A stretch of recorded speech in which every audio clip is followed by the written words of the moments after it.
Blightveil 2955 patch 4.2. The Legion ramps up its assault on the Lazarus research facility on Pyro 1, racing against other orgs to a potential world's first Apex worm kill on the live version of the game.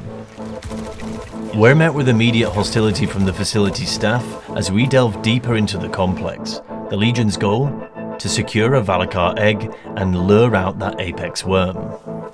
With an egg secured, it wasn't long before we encountered other players lurking within the facility. Alright, one's pushing door now. One pushing door. 9999, yep, confirmed. Super's here.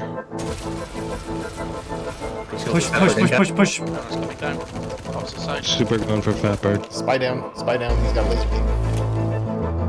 Guys, You're up. It was clear that they were never going to push out of the room, so I decided to nade through the door to give us enough time to breach and clear.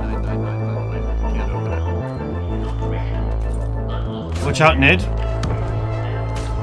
Throwing nades through the door. Nade through the door? Yeah. Back off. I do hope that CIG fixed this type of collision as it's not really immersive, but we need to breach this door and get these guys down, and I'm using the tools that the game gives me at the moment. Push. Door opening. Right. One down. Down. We continue to push through the complex to where we can lure out that Apex worm and fighting our way through more staff, juvenile and adult Valakkar. We can feel the tension rising, the atmosphere, the heavy rain, the quiet before the eye of the storm hits you. As the Legion reaches the lure site, it's time to hunker down and be ready to ride that storm out. Egg has been placed. Copy that.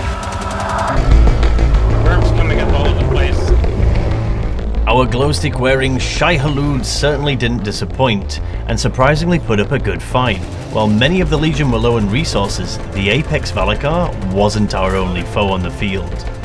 With medical beds scattered around the complex and tier 0 item recovery, players could respawn and attempt to disrupt and take ground from us, so we had to stay on high alert.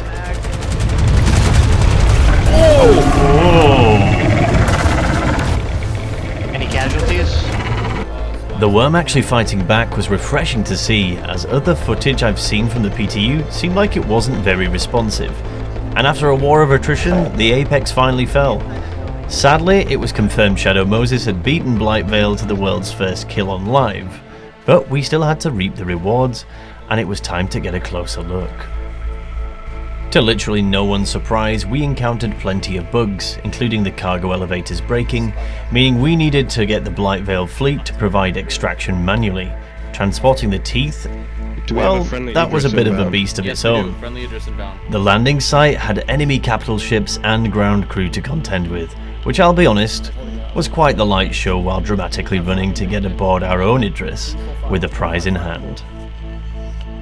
I'd certainly bring some friends if you're looking to tackle this type of content, and I'm interested to see how these sandbox activities develop within further years. This is Zen, signing off.